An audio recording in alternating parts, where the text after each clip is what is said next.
अस्सलाम वालेकुम, welcome back NPR tips YouTube channel HTML tutorial for beginners. आज की हमारी क्लास 3 है जिसमें हम HTML में हेडिंग को कैसे यूज़ करते हैं और इसके अलावा पैराग्राफ और ब्रेक टैग में क्या डिफरेंस है वो मैं आज आपके साथ डिस्कस करूँगी। तो पिछली वीडियो में हमने यहाँ तक बेसिक स्ट्रक्चर ऑफ पेज देखा था HTML का, और आज हम वहीं से स्टार्ट करेंगे। बॉडी के टैग में मैंने ऑलरेडी आपको बताया था कि हम जितने भी वेब पेज का जो होता है कंटेंट इसी के ऊपर राइट करते हैं जो हमें वेब पेज के ऊपर आउटपुट के तौर पर नज़र आ रहा होता है। तो यहाँ पर हम फर्स्ट ऑफ ऑल तो मैं आपको बताऊंगी कि हेडिंग कितनी किस्म की होती है। 6 किस्म की हेडिंग होती है इसमें, और इसका टैग यूज़ किया जाता है जिसको हम जब आप प्रोजेक्ट बनाएंगे तो आप अपनी मर्ज़ी से उसका जो भी हेडिंग देना चाह रहे हैं अपने प्रोजेक्ट से रेलिवेंट आप वो दे सकते हैं। तो यहाँ पर हम राइट करेंगे हेडिंग के लिए आपको यहाँ पर एंगल ब्रेसेस H1 और एंगल ब्रेसेस क्लोज, इसके बाद फिर एंगल ब्रेसेस ओपन /H1 और ये एंगल ब्रेसेस क्लोज। ये ओपनिंग और क्लोजिंग टैग हेडिंग के लिए यूज़ करने होंगे और इसके दरमियान में आपको लिखना होगा। जैसे सपोज मैं यहाँ पर लिख लेती हूँ here I am using heading. आपने अपने प्रोजेक्ट से रेलिवेंट लिखना होगा, तो ऐसे हम इसको कॉपी कर लेते हैं ताकि 6 हेडिंग बना सकें। कंट्रोल-C करेंगे और नीचे आकर हम कंट्रोल-V करेंगे, फिर नीचे आके कंट्रोल-V 3, 4, 5 और ये 6। यहाँ पर हम H2,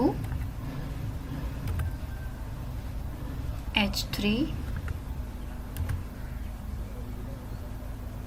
H4, H5 और ये H6 यूज़ करेंगे। और इस साइड पे हम राइट करेंगे H2, H3, H4, H5 और H6। यहाँ पर आपने अपने प्रोजेक्ट से रेलिवेंट जो भी आप वेब पेज डेवलप कर रहे हो उसके अकॉर्डिंग आपने यहाँ पर डिफरेंट हेडिंग के टैग के दरमियान अपने कंटेंट राइट करना होगा जो आपका आउटपुट स्क्रीन के ऊपर शो होगा। तो अभी मैं आपको दिखाती हूँ कि इसको फर्स्ट ऑफ ऑल तो हम सेव करते हैं, कंट्रोल-S भी कर सकते हैं, और इसके अलावा आप फाइल पे जाके सेव भी करेंगे तो ये सेव हो जाएगा। अभी मैं आपको वेब पेज के लेके जाती हूँ ताकि वहाँ पर आपको आउटपुट के ऊपर दिखाऊंगी। ये हमारा अभी हम अपने प्रोग्राम को जाके ओपन करते हैं वेब ब्राउज़र में, HTML क्रोम में ओपन करेंगे इसे। तो ये देखें ये हेडिंग हमारे सामने जो हमने राइट किया था वो आ गई है। तो ये इसका क्या होता है, जो फर्स्ट हेडिंग होती है उसका ये उसको हाईलाइट कर देता है, बोल्ड कर देता है, उसका जो फ़ॉन्ट साइज़ होता है उसको इंक्रीज़ करता है। ऐसे जैसे हम 2 पे 3 पे 4 पे 5 पे 6 पे जाएंगे इसके फ़ॉन्ट साइज़ इंक्रीज़ हो सकता है। इसके अलावा भी आप इसका फ़ॉन्ट साइज़ इंक्रीज़ कर सकते हैं, वो उसके लिए आपको CSS पे जाएंगे इंशाल्लाह। वो भी मैं ये जैसे वीडियो ट्यूटोरियल कंप्लीट होता है मैं उसकी आपके साथ वीडियो बना के आपके साथ शेयर करना शुरू कर दूँगी।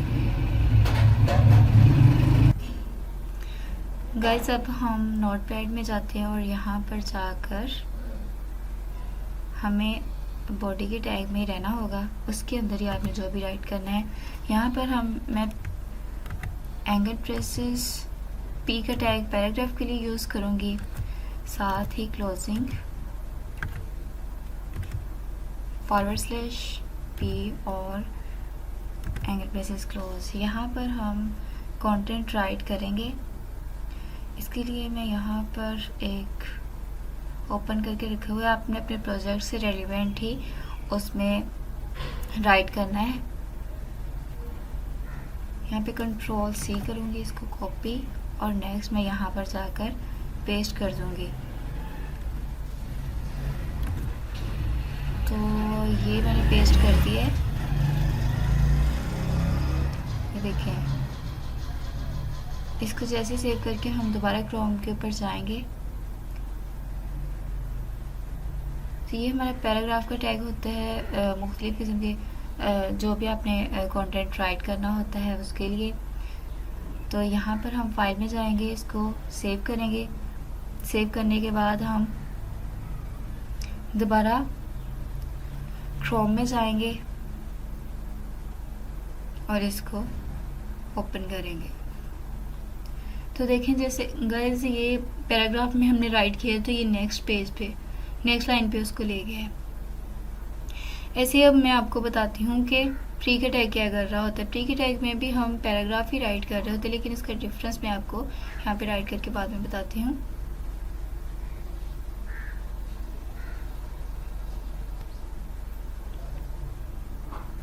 नोटपैड में जाएंगे, यहाँ पर अब हम प्री का टैग यूज़ करेंगे।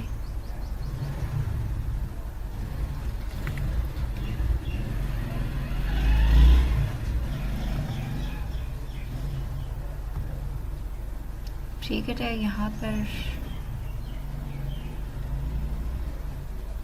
इसके लिए angle braces PRE pre, angle braces close और फिर एंगल ब्रेसेस ओपन और यहाँ पर फॉरवर्ड स्लैश प्री और इसके बाद एंगल ब्रेसेस क्लोज। ये इसका ओपनिंग और क्लोजिंग टैग हम यूज़ करेंगे। इसके दरमियान में जो मैंने फर्स्ट में राइट किया था, जो पैराग्राफ हमने कॉपी किया था उसको दोबारा यहाँ पर कंट्रोल V करूँगी तो ये कॉपी हो गया है। नेक्स्ट ये देखें सारा इसमें राइट कर दिया है मैंने प्री के टैग में। अभी हम क्रोम पे जाएंगे, क्रोम पे जाके इसको जैसे रिफ्रेश करूँगी तो ये हमें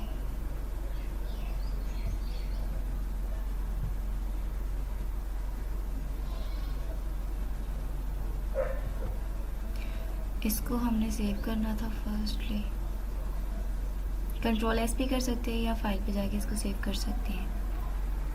तो इसको भी रीलोड करते हैं। तो ये देखें गाइस ये क्या करता है कि जो हमारा पैराग्राफ का टैग होता है वो आपको स्पेस भी दे रहा होता है, साथ में आपको नेक्स्ट लाइन पे ले जाता है वेब पेज के।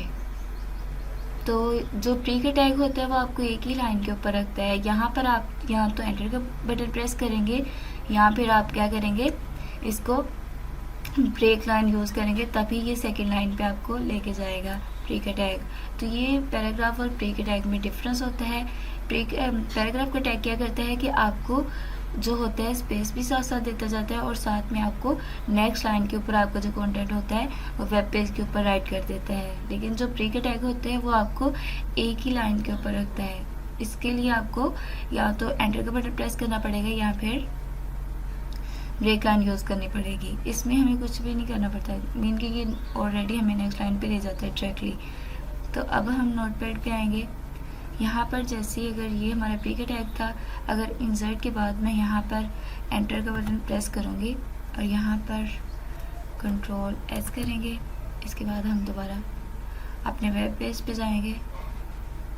तो देखें जैसे इंसर्ट के बाद हमने एंटर का बटन प्रेस किया था ये नेक्स्ट लाइन पे ले गए। इसी तरह ये इसके लिए एंटर का बटन प्रेस करेंगे तो तभी ये हमें नेक्स्ट लाइन पे लेके जाएगा, वरना ये हमें एक ही लाइन के ऊपर कंटेंट जितना भी राइट किया होगा उसको विजिबल करेगा। होप सो कि ये वीडियो आपके लिए हेल्पफुल हो। तो please like and subscribe my channel for latest update. फिर भी आपको इसमें कोई प्रॉब्लम आ रही हो तो आप कमेंट सेक्शन में पूछ सकते हैं। ओके, अल्लाह हाफिज़।